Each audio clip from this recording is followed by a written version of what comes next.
welcome to this latest edition of Outwith. And today we're going beyond our borders, all the way to China. In fact, we're even going beyond China's borders, because today we're discussing an infrastructure project, bear with me, an infrastructure project that's going beyond China's borders even. This is something which is very much international, whichever way you look at it.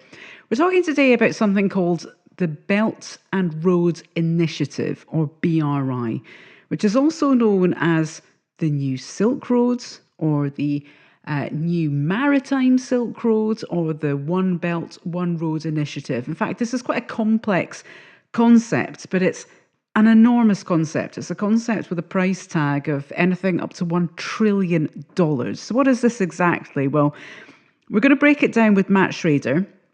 Matt is the editor of the China Brief, a publication from the Jamestown Foundation in Washington, D.C. Matt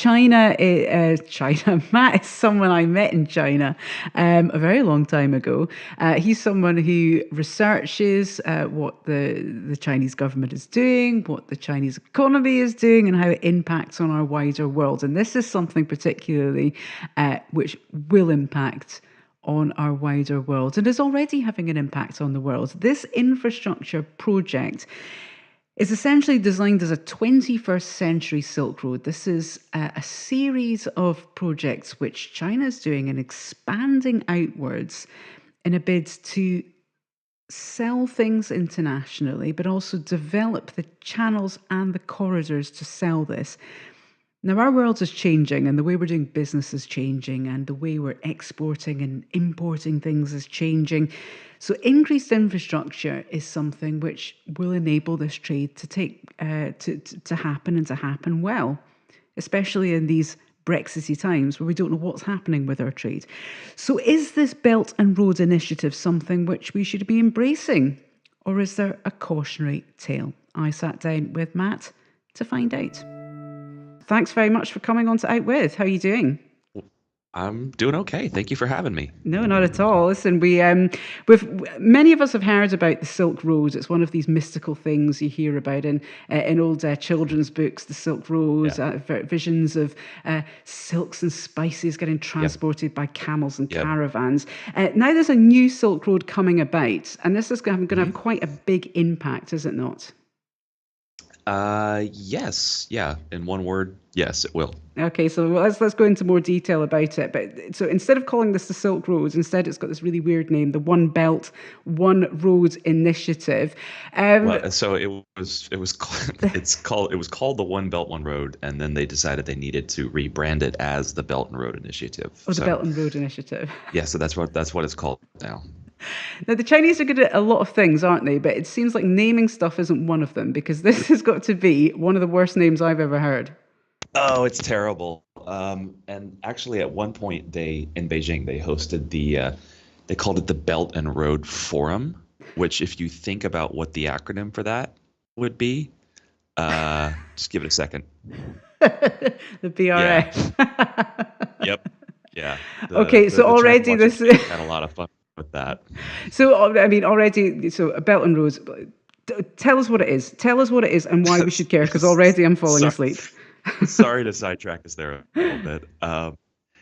So the answer to that is actually pretty interesting, because the answer to what it is has actually changed quite a lot since it was first introduced in about 2013, 2014. But in 2013, 2014, the idea was that China was going to essentially just build a lot of infrastructure across a couple of well-defined geographical belts, hence Belt and Road. Except it was going to call one of those belts a belt and call one of them a road, and one of them was going to be on the land and one of them was going to be on the sea. It was all very confusing to everybody trying to sort out what was what. But this is essentially just the Chinese building a whole lot of infrastructure.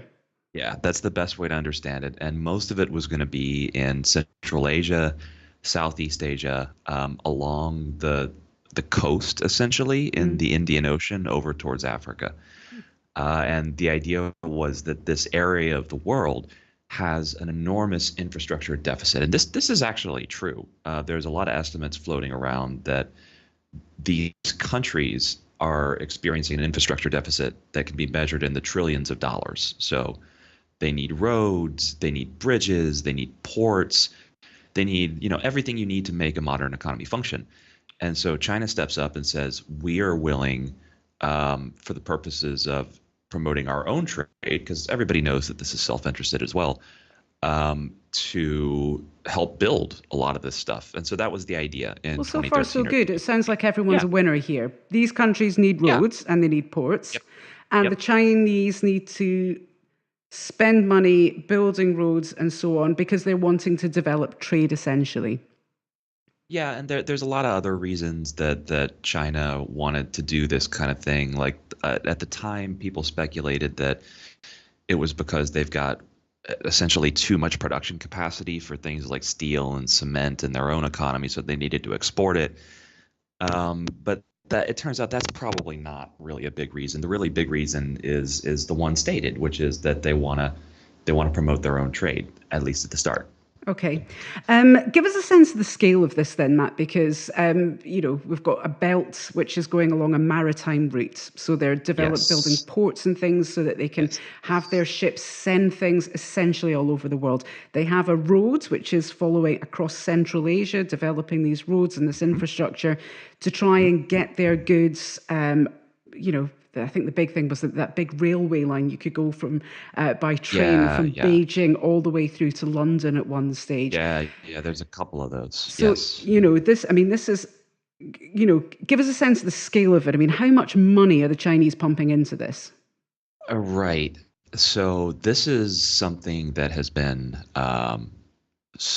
controversy is not the word, but it's been unclear from the start of it. And this is when I said at the start that it's changed a lot since the 2013, 2014. I think it's important for us to kind of go now into how it's changed Hmm. in terms of perception and reality, because that kind of partially answers the question you just asked. Um, so when this was first announced, the scale of this was just mind-boggling. That there were numbers being thrown around like $1 trillion worth of infrastructure. There was one number that was $8 trillion worth Yeah. of infrastructure. Just absolutely unbelievable numbers. We're talking about like, numbers equivalent to the total GDP of China Yeah. every year. Um, and Which is a I bit think, crazy in terms of yeah, numbers. I mean, that's quite a lot of well, money. yeah, but the thing is that when it comes to China, people tend to believe those numbers because the Chinese government up until a few years ago has done it's got a pretty good track record as far as things concerned with the economy. And secondly, I think there's just something about like being in the West and not knowing a lot about China, that when you hear these big numbers, it's like, oh man, China has already built their economy and they can do anything they want economically, and they're going to spend $1 trillion on infrastructure and they're going to leave the West behind. Right. And as the BRI has developed, that it's not really been the case. The actual amount of money that has been loaned out so far, and I should emphasize that these are not it's not spending, it's loans. The overwhelming majority of money that's actually being spent on this infrastructure is Chinese banks loaning local governments the money to build the infrastructure that they So expect to it's be not the Chinese who repaid. are building the infrastructure, it's the other countries. No, that's the thing. It's a pretty good deal for the Chinese companies involved, because it's Chinese banks lend money to the local governments, who then turn around and by and large end up paying Chinese companies to build the infrastructure. Okay. And why are they getting Chinese companies to build this infrastructure? Why aren't they getting local companies to do it? Probably a practical and a political answer to that. The practical answer is that in a lot of cases, they don't have firms locally who are able to do this at the speed and scale that the Chinese firms are able to do it. Okay. Because if there's one thing that Chinese infrastructure construction firms have experience with, it's building a lot of infrastructure in a very short period of time. Yes. Um, the political answer to it would be because loaning money gives you leverage. So if you have leverage, you are in a position to say we would really prefer that you spend this money on Chinese firms, So one of the paying Chinese firms conditions and of Chinese those loans workers. could be, we will loan you this money, but a condition of the loan would be that you would turn to Chinese companies to build this. Is that a? Uh, I'm not expert enough to tell you whether or not that's actually written into the terms and stipulations of the loans. I can only tell you that almost all of the construction along the Belt and Road Initiative has been done either solely by Chinese firms or by Chinese firms in cooperation with local firms. Okay, so if we just sort of take a wider view of this, just to bring this back. So we have a policy which was developed in China where they wanted to expand outwards. They wanted to take their trade, take their products, recreate the old Silk Road of yore, and invest crazy sums of money into this project. So we're, estimates of up to $1 trillion. And they're wanting to build infrastructure all across the world to try and link China with countries along a maritime route and overland all the way through to Western Europe. And in doing this, the way they've been doing this is loaning money to these countries where they're wanting to build the infrastructure so they can sell their products, loaning the money to these countries, and then these countries in turn have to build this infrastructure, but are more often than not are using Chinese companies. This sounds like a very, very good deal for the Chinese. Yeah, yeah, it is. So, so And you've done a much better job summing it up than I did. That was well done. I am summing up, give it from the information you're giving me. So I'm trying to figure out then what is the point of this initiative? Because it seems that the Chinese are getting an awful lot out of this. They're getting to expand their trade networks, and they're getting to provide their own people and their own companies with massive contracts to build. Because we're not just building like a 2-track road. We're talking about building an entire port in a country. Sri Lanka, for example. In Sri Lanka, for example. So that's one of the projects that they've done. They have built an entire port in the country of Sri Lanka. So this isn't exactly chicken meal sums of money we're talking about. This is enormous sums of money we're talking about. What are the other countries getting out of this? Because I can see what China's getting out of this. Sure. Yeah. Well, I mean, they get the infrastructure. But does the infrastructure belong to them? Yes, it does. The infrastructure belongs to them, but they still have to pay back the loans. Okay. And that, I imagine you've probably got this plan that we're going to get into this at some point in this conversation, but that's the stipulation that is actually getting the Belt and Road in trouble in some countries, where you've had countries that have taken on more debt than they're able to repay. Okay. Talk to us about this debt, because it seems like this is what's a big part of what's making this this infrastructure program work. It seems to be based on debt. Yeah, and real quick, I think I got a little off track in a previous answer. I just want to say one more thing about the scale of this, that, the numbers were supposed to be about, trillion, 8 trillion, who knows. The actual outlay so far of funds, according to people who track this, is somewhere more in the neighborhood of $400 billion to date. Right, which is still crazy money. That's a lot of money, yeah. But it's also it's dropped off significantly in the past year or two. Okay. Lending appears based on what we're able to track and what we're able to see, it appears to have dropped off at over 80%. From 2015, which was the peak of BRI lending. So, BRI appears to have reduced a lot in scale since then. And there's a lot of reasons that could be happening, but, it does appear to be winding down a little. It appears to be winding, but still, I'm sitting here in my kitchen in Glasgow, and I have $400 billion still seems like an awful lot of money to me, whichever way you look at it. A trillion, I run out of zeros. Right. I can't imagine what a trillion looks like. So, but even 400 billion looks like an incredible amount of money. And again, no, you're right, and that's kind of the genius of the way that this has been marketed. It's sort of like you start pitching the sun, moon, and the stars, and even if you end up just giving them the moon and the stars, it's sort of like, well, what are you complaining about? You got the moon and the stars. Absolutely. And this is always the thing when you talk about China, because China is, this, the mythical land over in the East. It's but just because of its sheer size, there is so much in terms of economic potential there. So, 400 billion sounds like crazy money to me.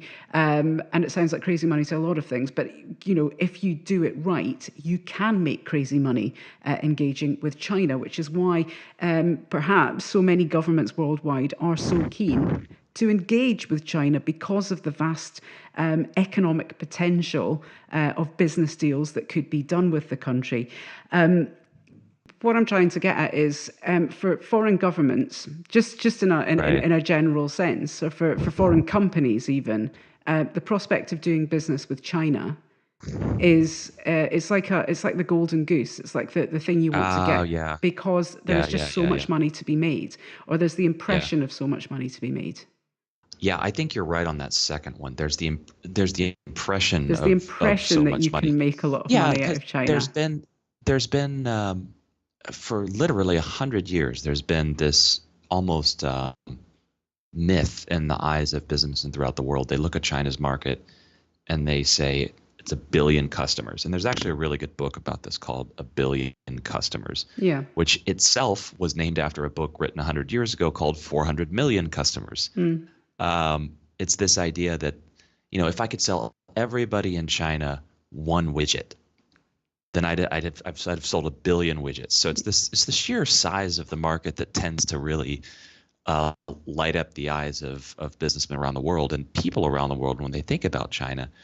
But people they don't know about the practicalities of actually making money in a place like this. It's not You can't just walk in the door in China and start making money, especially now that their economy is developed and they have their own national champions. There's Yes. a lot of competition in China. It's really hard to make Absolutely. money, you But know? if you're coming into this blind and you see the possibility of selling a million widgets to people or a billion Yeah, widgets to sure. people, then Sure. that can be a very tempting prospect. So Yep. if we're looking at that, on the surface, with this BRI, this Belt Road Initiative, Yes. that has been championed quite heavily by the current president of China. If you look at it on the surface, hundreds of billions of dollars, a global scope and vision. I mean, infrastructure projects as far as the eye can see. The Chinese Yep. willing to stump up the money to help develop infrastructure worldwide. Yep. This just looks like a positive initiative on the surface. Yeah, it's a win-win is what It they call it in China. It looks like a win-win. it looks like a win-win. So what's the downside? Well, the downside is that it turns out it's actually really hard to identify good infrastructure projects and to lend to them in a cost-effective way. I mean, like the world as it exists now is not one that lacks capital. There's no shortage of people outside of China willing to lend money to good projects. Um, Central banks around the world have been essentially printing money since the last financial crisis. Our financial systems have more than enough money to go around for good projects that require lending. So the question you really have to ask in the case of a lot of these projects is why was nobody lending to them in the first place? Okay. And the answer is that, in a lot of the case of a lot of these projects, that there were local circumstances that made it really, really difficult to actually build the infrastructure there in a cost-effective fashion. So, you could get local corruption, you could get local political conflict, things that make it risky to Be- actually go in and because build that. because some of these countries have been hit quite hard, have they not, by this project? Some of these countries have, um, you know, it's come back and bite them, if you like. And I'm thinking specifically, you mentioned the port in Sri Lanka. Yes, That's yes, that's right. that's one example where Yeah, and so that's a third thing is whether or not these countries can actually afford this infrastructure, whether they can afford the loans that they're going to have to take out to pay it back. Okay. Tell us Um, more about what's happened in Sri Lanka for people sure, sure, who aren't following this as closely as perhaps you and I are. sure. Yeah. Yeah, no, in the world that I live in, it's I hear about Sri Lanka every single day, and it's very weird to step outside. Whereas in the world I live Talk in, to you'd people. struggle to pinpoint it on a map. So, Yeah, exactly.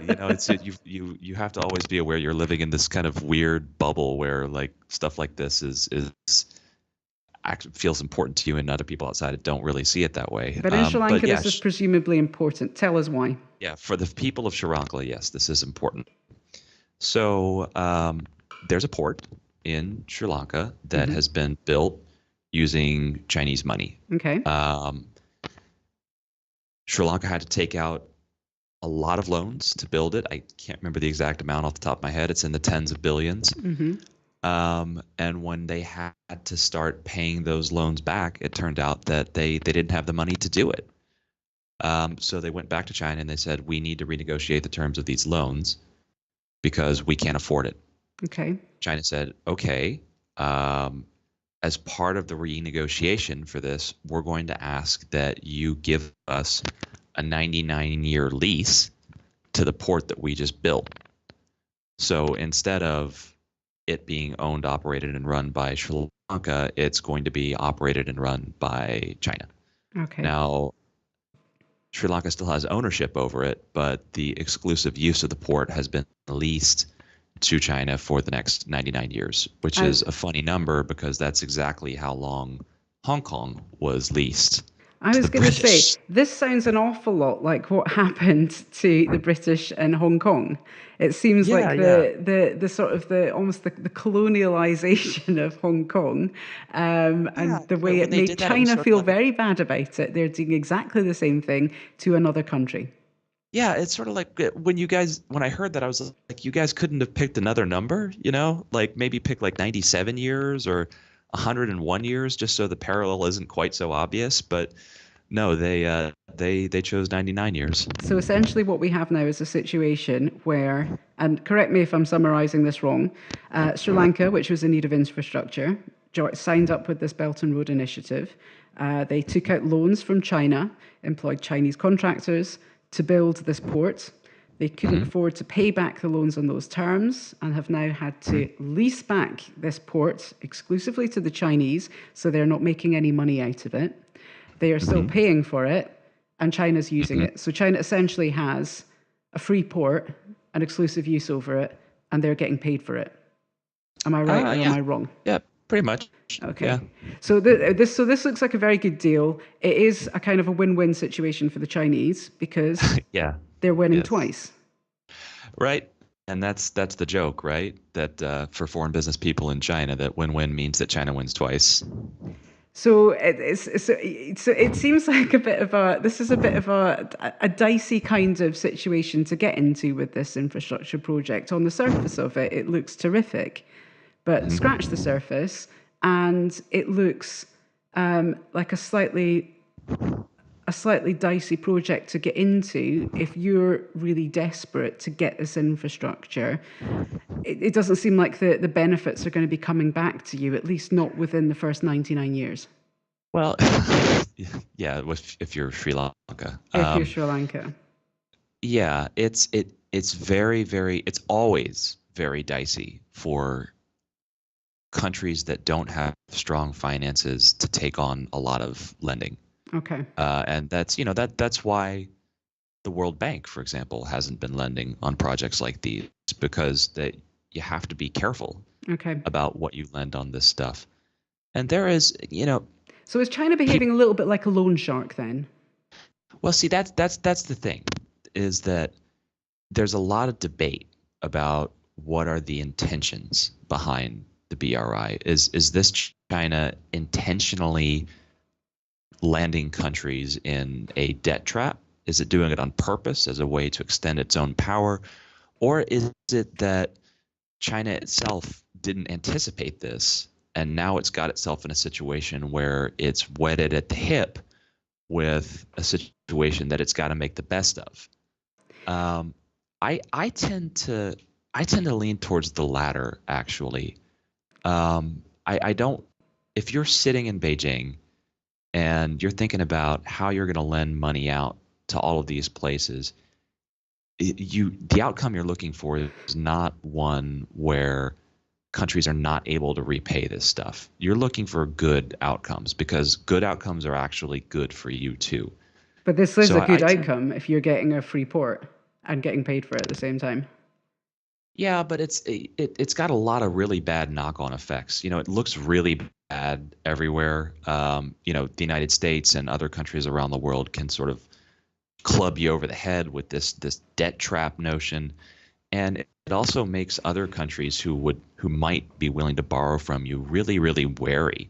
And we actually see that happening now around the world. We see countries that, were considering borrowing really enthusiastically from China are starting to reconsider that. Like Myanmar, for example, just cut the amount of a potential project from. I'm trying to remember what it was. It was like it was something huge. It was going to be like $10 billion, and now they've cut it down to $2 billion. Which is still And significant, but it's still a big number, but it's probably one that Myanmar can actually afford to pay back. And they've specifically cited debt trap concerns yeah. as Well, as this a reason for that. this notion of the debt trap diplomacy, is this a reputation that you think China's getting now, and is this something that you think perhaps will? I guess the reason I'm asking is because in the UK, obviously, we are hurtling towards our exit date as we are leaving the EU. And certainly, our Condolences. trade ministers are very keen to do business with China because, as we were talking before, there are a lot of numbers involved. There is the potential Yes. to make Yes. huge money. But as we've found with these examples we've talked about on the BRI, there is also the potential for things to go quite dramatically wrong. Yes. So, is this something that you think politicians in the UK are aware of? Is this something that you think would the UK, for example, get into the same Hmm. trouble as Hmm. a country like Sri Lanka? Would we end up with a Chinese No. port that No. we can't pay for? No. Absolutely not. Because, well, for a couple of reasons. The first is that the UK is not going to be engaging with China because it needs infrastructure. The UK is not going to be seeking Chinese loans to help build bridges and ports because, for the most part, the UK can fund all this itself. And Uh, we do have the Chinese helping to build, is it Hinkley Point, a new nuclear yeah, right. powered Hinkley Point. station? Yeah, the nuclear power plant. Yes. So Yeah, we're that's still right. taking Chinese infrastructure funds here. Yeah. The second thing is that the UK, by and large, can afford to pay these things back. The UK's public finances, regardless of what you may be reading in the papers there, are We do get rather much. hysterical as British journalists, don't we? Yeah, British journalism is a trip. Why, But thank you. except for the good people of Scotland, Thank who you are very always much. so sober-minded and serious. I wish that were true. But No, thanks, Matt. so Checks in the post. yeah, no, thank you. I look forward to my 10-pound check. So, so for the short answer is that the UK can probably almost definitely afford to pay any of this stuff back. Right. So the UK is not going to be engaging with China on terms that will lead to debt trap diplomacy. What you guys are going to want to do is to boost trade and investment between the two countries. So debt trap's not going to be a huge concern for you guys. Okay. So, what would the main concerns be? Do you think is this BRI? Is this Belt and Road Initiative, the new Silk Road? Do you think in these post-Brexit times, this is something that the UK should be embracing? Is this a project that we really should be embracing wholeheartedly? No, I think like anything proposed by any large country anywhere, the UK should be taking a hard-headed look at it and should be saying on what terms will engagement with this serve our national interests. Um, and in the case of the BRI, um, there's, to be honest, there's not a lot of room for engagement, actually, by the UK at least at this current moment. But there was the notion at the beginning that foreign banks would help to co-finance a lot of these projects, Hmm. and as it's turned out, that hasn't been the case. Standard Charter wanted to get in on this. I think Barclays was looking at it as well at the beginning, and there's just really hasn't been any room for foreign players in the financing of it. They're doing a little bit of it, but it's a rounding error. It's tiny Okay. compared to what Chinese banks are doing. This is just very much a Chinese banking project. Yeah, yeah. So in terms of for developed countries in the West, who I mean, we may eventually benefit from this project if goods are coming from China. Um, we may benefit from it in terms of importing cheaper Chinese goods that we're able to get here a lot quicker than if we were just relying on current shipping methods. Yeah, yes, sort of. What I think the big benefit could potentially be, if all of this were done correctly and you got all of the good outcomes that China is hoping for, it wouldn't necessarily be just boosting trade with China. It would be opening up markets throughout Central Asia, and throughout all of the other countries in Africa and the Indian Ocean that are connected to this. Because if there are railroads and roads and ports and bridges connecting all these countries, then in theory, that should allow the UK and Europe to engage with these markets, to visit these markets, to use these markets as logistical hubs, to sell their goods to these markets, to set up businesses in these markets, to make the doing of business and the construction of an economy easier in these places. And I mean, is you can that you can. Oh, sorry. So I'm just going to say, well, I mean, is that where this is going? I mean, we're having some of the hiccups here, certainly in terms of the money that's getting invested. You are seeing the, let's call it hiccup in Sri Lanka, where they've had to sign over a national port for 99 years. Other Mhm. countries who are having to do this. Are these just small hiccups that will get ironed out, or do you think that this is eventually going to open up other countries for trade, and China's just helping the trade system merrily along? Well, I mean that's the $400 billion question, and honestly, if I knew the answer to that, I wouldn't be sitting in my bathroom recording a podcast with you. I'd be off in Wall Street somewhere making money hand over fist. Making But another $400 billion, one might suspect. yeah, exactly. But I mean, the answer to that really is that it's not clear yet. Okay. We don't know. There, I do want to. I tend to discourage people when they bring up debt trap diplomacy for the reason that there's there have been a lot of projects that have run into trouble with the BRI, but there's been a lot of projects that haven't. People who track this thing have found that only about 14% of projects have run into any sort of public issues so far. So that's another 86% of projects. And who's benefiting? Who are the 86% who are benefiting from this?